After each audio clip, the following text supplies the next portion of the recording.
my dudes? My name is Tiffany. Welcome back to my series, Internet Analysis, where I like to research and discuss things relevant to social issues and media. Today, I want to discuss the importance of deleting old posts. Now, I have to admit, today is going to be a little less of internet analysis and more like analyze your own internet, if that makes sense. Let's jump right in. I tend to be a very nostalgic person. I like to keep everything, and that has definitely extended into my digital life. I've had various social media accounts for over a decade now, and I've just kind of recently realized just how much I have posted over the years and how much of that content still exists today. Facebook, for example, will remind us of these memories, and at best it's a cute old picture. At worst, it's a cringy post from 9 years ago. Delete. I've just been thinking about this topic a lot recently, and I hope that this video inspires you to reflect on your own archive of digital content. It's like a time capsule, except it's not buried under the earth and it's visible to anybody who wants to find it.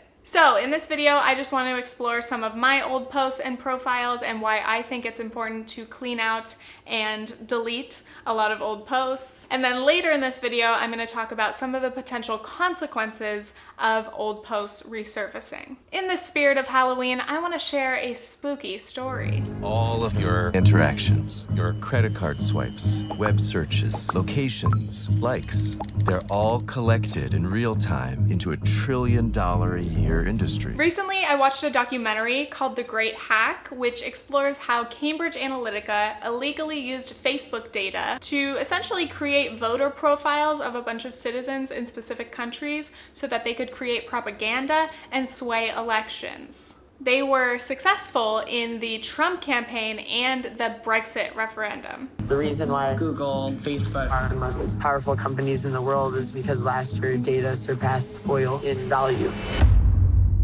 Data is the most valuable asset on Earth. If that doesn't terrify you, it should. Facebook specifically has so much data on us. Like, I've had my profile since 2010-ish. Do you guys remember when becoming a fan of pages was a thing? I remember there was a time period where I just kept liking pages. Anyway, I probably liked hundreds of pages, and from that and other actions, Facebook was able to figure out my basic interests and things that I like. Movies, TV shows, people, sports teams. And of course, Facebook has used that data on me and everybody else in order to mostly target ads. Facebook also actively encourages people to make their profile complete, aka tell us where you've lived, for how long, the schools that you've gone to, your entire employment history, all of your family members. Why do we willingly give them all of this information? Well, we didn't expect it to be used against us, but our data absolutely is used against us in a micro and macro sense. But maybe you're one of those people who's kind of blasé about this. They're like, oh,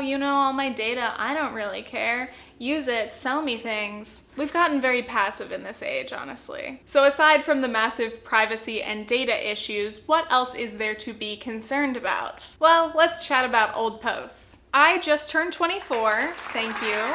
And I have had a really long relationship with social media. I've been sporadically posting YouTube videos since I was about 12 years old. I had a MySpace, which thank God is gone. Tom did us all a favor and just eradicated the entire website. And then I joined Facebook and Twitter, I think in 2010. So I have a full decade of social media posts, which of course can be embarrassing for anyone, but I think specifically for someone around my age, it is even worse because the entire beginning of that were my awkward teenage years that I would rather not have documented, but I actually ended up documenting the entirety of them. And those posts are still online today. Most people would probably agree that their teenage years were rather embarrassing, but previous generations that did not have the internet and social media to the extent that we do, all they have are their memories, yearbooks, physical photographs, and those can be burned. I, on the other hand, have an endless collection of posts and pictures. My teen angst has been available online for far too long. The thing is, my parents never monitored my social media like a lot of parents did, so I could kind of post whatever I wanted. And of course, we were all generally told, be careful what you post online. Whatever you post could stay there forever.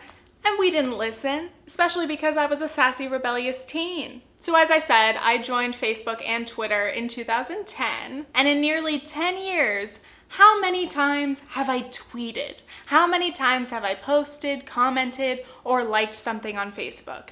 In researching and writing this video, I've gotten so overwhelmed every single time just by the sheer number of posts. It's horrifying. Like, I still post a fair amount these days, but definitely not even every day. But back then, like say 2012, 2013, I was posting constantly. Me and my friends would have full conversations on our Facebook wall. Why? I don't know. So when I go back and look at these old posts, I mean, I just cringe. They are just honestly really dumb and embarrassing to revisit. So in order to compound my shame, I'm gonna show you a couple of examples. These are super important, must share with everyone status updates. Here's like a low-key Facebook subtweet. Whenever I see your pictures, all I think is, you're a demon. I can't even remember who I was referring to. Being a cat for Halloween is worse than just writing, I give up on your forehead. Very sassy. Oh wait, here's a good one. Human rights are greater than economic policies. You know what? I like her. 2012 me was on to something. Then there were those times where you'd be like this for a truth is, or like a rating, and I guess I had a hate rating. Chocolate milk is the tits. Great quality content. But I wasn't all sassy. I mean, I was very sassy. I was also spreading a lot of love, telling people they have pretty hair, happy birthday, I love you, hee hee hee hee hee hee hee. Before I decided to actually go back and look at these posts, I was like really scared at what I might find. And to be honest, what I did find wasn't that bad. I mean, those are cringy and embarrassing, but like they're not horrible.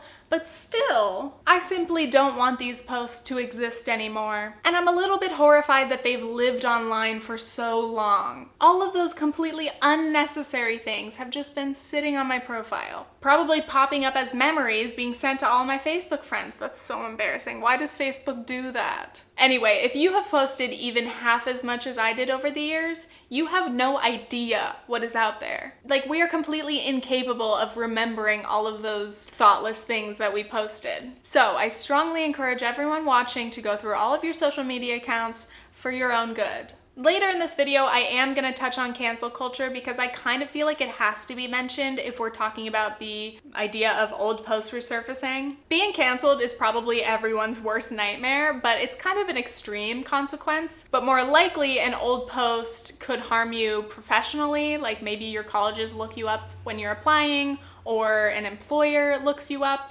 finds something that they don't like. Have you ever posted any content that could be seen or interpreted as inappropriate or unprofessional? If you've been online since you were 14, probably. The content doesn't have to be like cancel material, but if it doesn't reflect you and your values today, why keep it online? Delete your old posts and or profiles. I've personally been on a mission to delete a lot of the stuff that I have posted in the past decade. At first I thought, oh, I'll just go through posts, you know, do a nice little digital detox, delete some things, keep the rest for memories. But I had tweeted 40,000 times. I could not possibly go through that many tweets and manually delete them, nor do I actually want to reread all of them. It's just way, way too much cringe. If I thought Facebook was sassy, you gotta see 2010 Twitter. So I decided to use a tweet deleter service and literally just delete my entire feed. That was actually a couple months ago, and now my Twitter feels really fresh, even though I think I'm up to like 1,000 tweets again. Tweeting up a storm, can't help it. But do I miss those 40,000 tweets? Absolutely not. By the way, some of those tweet deleter services have an option where you can automatically have tweets deleted after a certain amount of time, which I think is really nice. I think we should start thinking of our social media posts as more temporary than permanent. Though yes, obviously if something gets posted online, people can screenshot it. But I think it's more so about just like that periodic cleansing, I guess. Just sounds nice. Like exfoliating your Twitter feed, I guess. And then there's Facebook. I should have deleted my Facebook a long time ago, to be honest. I am ashamed that I've still been using it. Why do I use it? Mostly to just talk to family, but whatever. We've known about their data issues for a long time. And after watching The Great Hack, I was like, okay, it is really too much. I have to get rid of this. Facebook simply knows too much about me, and I have like 2,000 something friends on there, which is ridiculous. I have 10 years of posts, comments, and likes. Be gone. Wouldn't it be great if you could just delete like entire years of posts? That'd be so nice. But here's the thing, Facebook and Twitter both do not have the functionality to mass delete posts because they don't want us to. So if I can't easily mass delete posts or delete a lot of friends, then I would rather just delete the entire profile. But weirdly, I feel kind of nostalgic about it, like it makes me kind of sad. It's this thing that's been part of my life for like 10 years. But I realized one of the only things that I would be nostalgic about with my Facebook is my photos, so I've already downloaded all of those albums.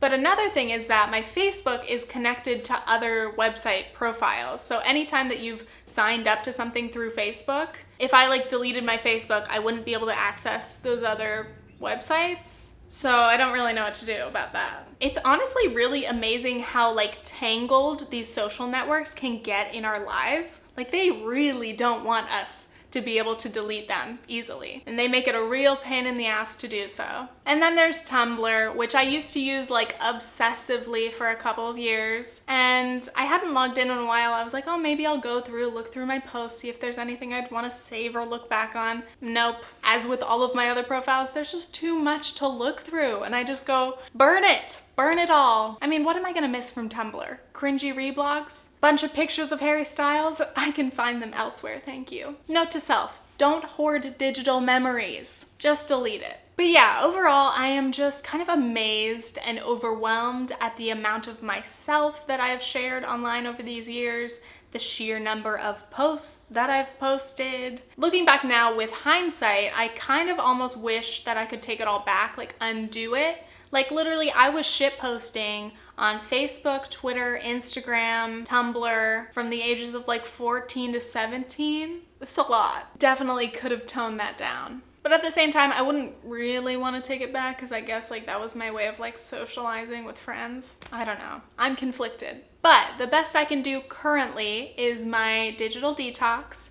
And from now on, I can be more aware and conscious of what I'm posting and how often I'm posting. And periodically, I think I still will continue to detox again and again. This is my cleaning motion. It actually feels really like nice and light. There's something very cathartic about just getting rid of these things. I feel like I'm not weighed down by my entire internet history. By the way, if you are on this journey of going through your digital content, don't forget to look through your friends' pages, which is a whole other can of worms because obviously we've posted things about our friends, they've posted things about us. So if you go through your friends' profiles and you find anything that you would like them to delete on your behalf, just let them know. Hopefully they'll be fine with doing that. The worst is when other people have posted old photos of you and the best you can do is untag yourself. I have an old friend who continues to share photos of us from the 6th grade and I hate it so much. My friend in high school used to post all of these extremely embarrassing now and even kind of embarrassing then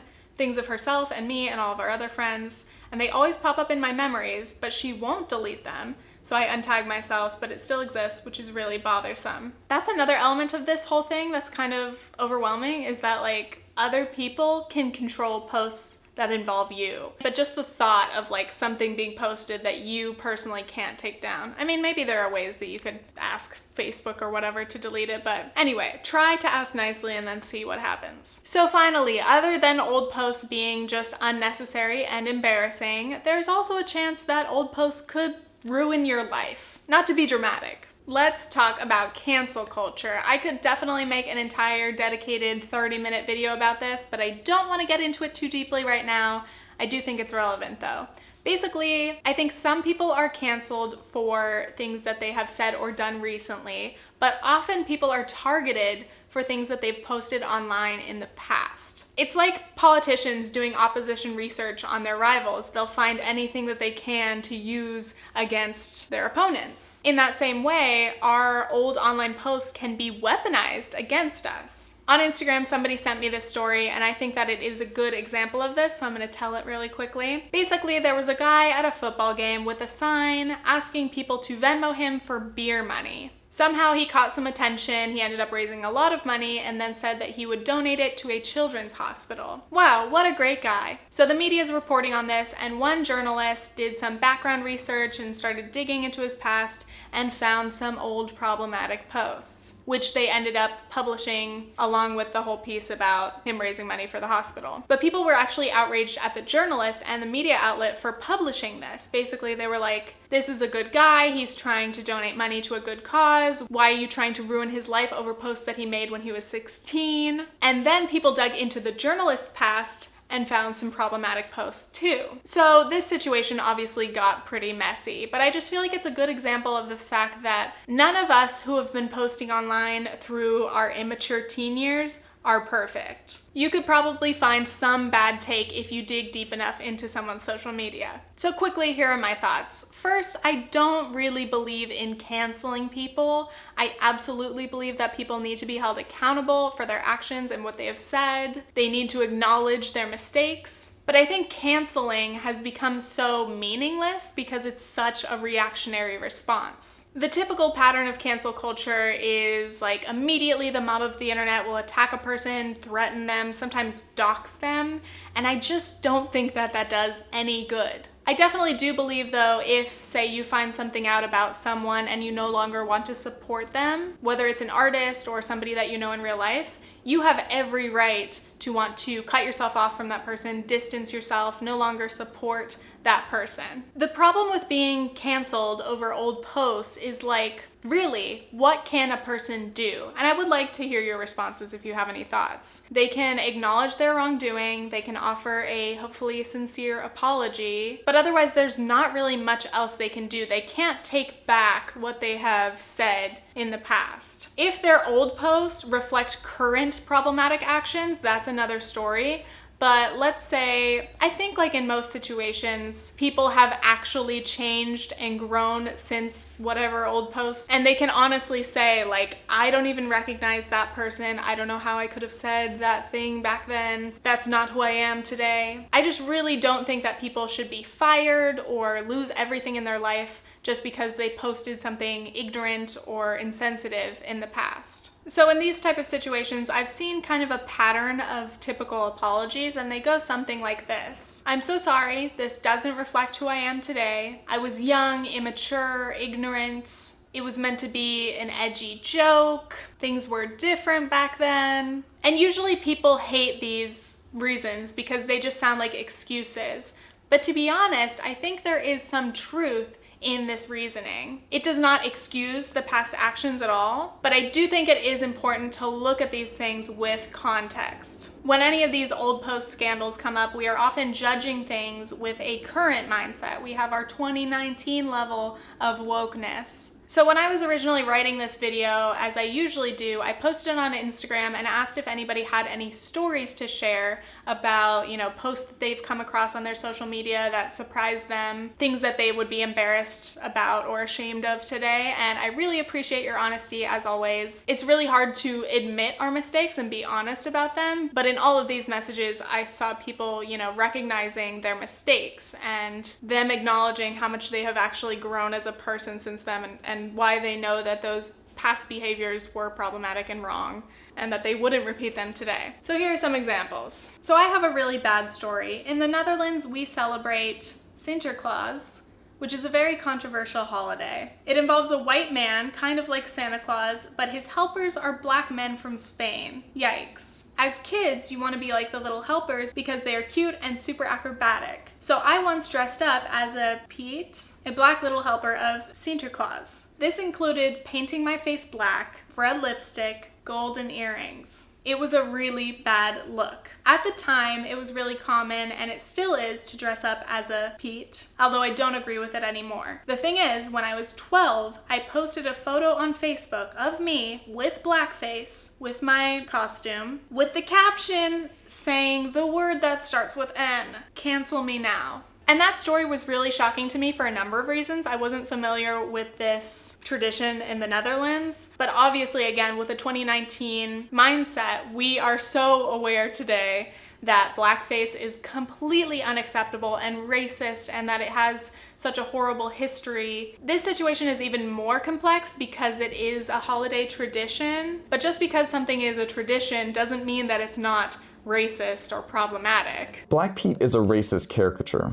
It's a remnant of the Netherlands' colonial past, and this tradition is now at the center of a heated political debate. Those in the Netherlands who defend Black Pete argue that it can't be changed because it's a tradition that's been around forever. Beyond Dutch history, blackface originated for the purpose of mocking and dehumanizing Black people. In minstrel shows in the mid to late 1800s, white actors would use black grease paint on their faces to depict Black people on stage. Black Pete, no matter how innocent the Dutch might think him to be, normalizes these portrayals. And I've seen that a lot of people today are actually protesting against this. But again, in this situation, this person was 12 years old, and yes, what they were doing today, we see it as it is. It's a racist tradition. Saying the word that starts with N in the caption is just so bad. But again, 12-year-olds typically are pretty ignorant. Like they don't know the depth of these things. They just go along with what is seen to be acceptable in their culture and in society. Anyway, let's continue. I'm a super lefty feminist now, but growing up, I was influenced by my family and was very religious and right-wing.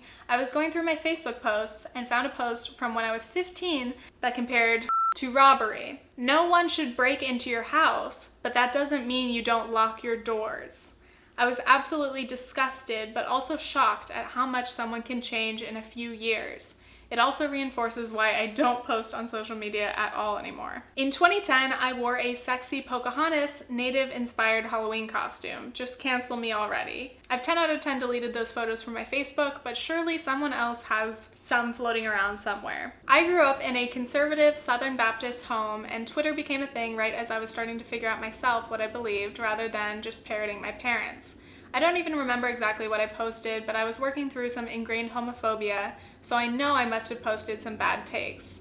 One of my friends was in a similar position to me, but didn't delete anything, and a few months ago she got harassed online for weeks because of some ignorantly homophobic tweet she posted in middle school. It just reminded me how good of a decision it was for me to delete everything. I mean, I'm a gay woman, so being lambasted for my 12-year-old self's homophobia is just counterproductive. It hurts me more than it's hurt anyone else, to be honest. So again, if we had seen any of those actual posts without context, of course they would be shocking.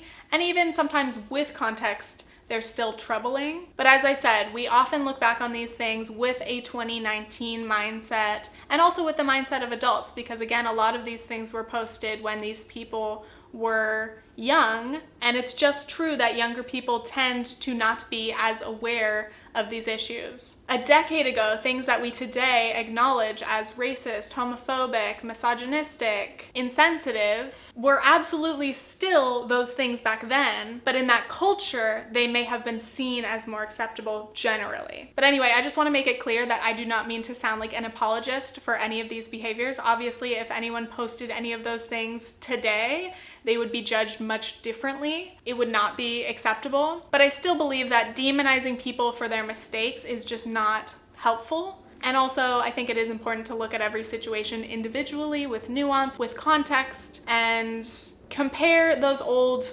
posts to who the person is today. Because I do think that people can change a 180, completely different, and that should mean something. That growth should mean something. So yes, I would still recommend going through your posts and deleting them.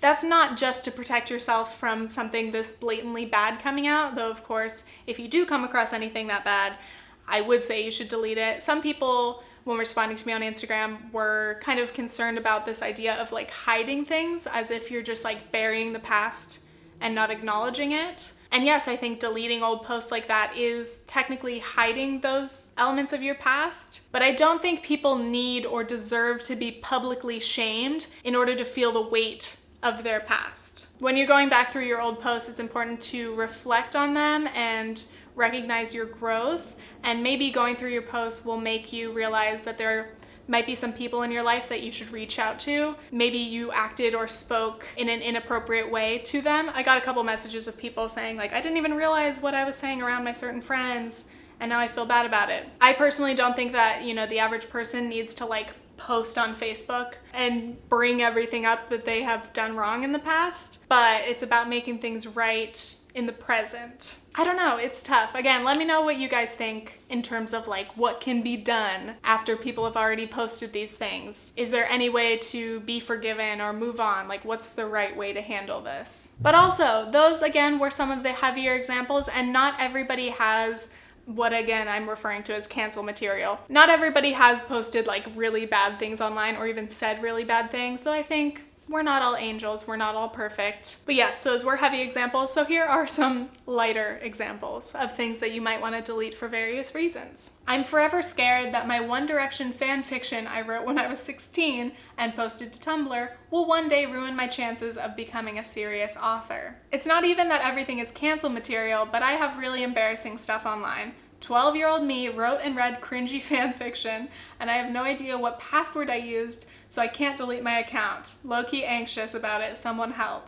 I just loved that multiple people were worried about their fan fiction pasts. So in closing, I just generally believe that we have the right to move on from our pasts. A couple of people mentioned some things that I wanted to bring up, including the biological gift of forgetting. Very generally, basically, our brains do us the favor of deleting old memories and things that it's just better for us to forget.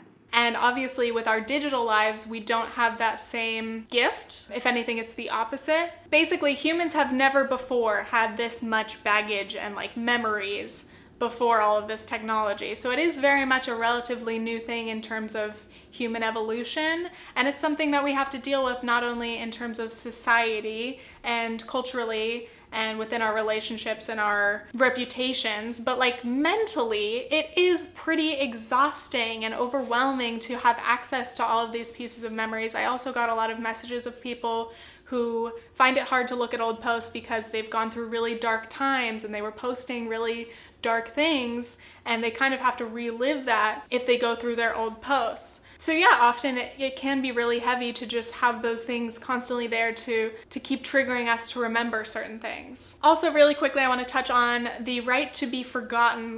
So the right to be forgotten has been put into practice in the EU and Argentina. The right to be forgotten reflects the claim of an individual to have certain data deleted so that third persons can no longer trace them. It has been defined as the right to silence on past events in life that are no longer occurring. It leads to allowing individuals to have information, videos, or photographs about themselves deleted from certain internet records so that they cannot be found on search engines. Some things we want to be forgotten. Well, that's easier said than done in the internet age. And after some wrangling and appeals, the highest court in the European Union supported the agency director's demand, saying that Google was responsible for the processing of personal data and that people had a right to erasure or a right to be forgotten. So what's your instinctive reaction to this? Maybe you feel a strong sympathy for decent people who are just trying to get out from under the shadow of the World Wide Web, who want their pasts to be private. On the other hand, do we want business people handling our money, for example, to be able to erase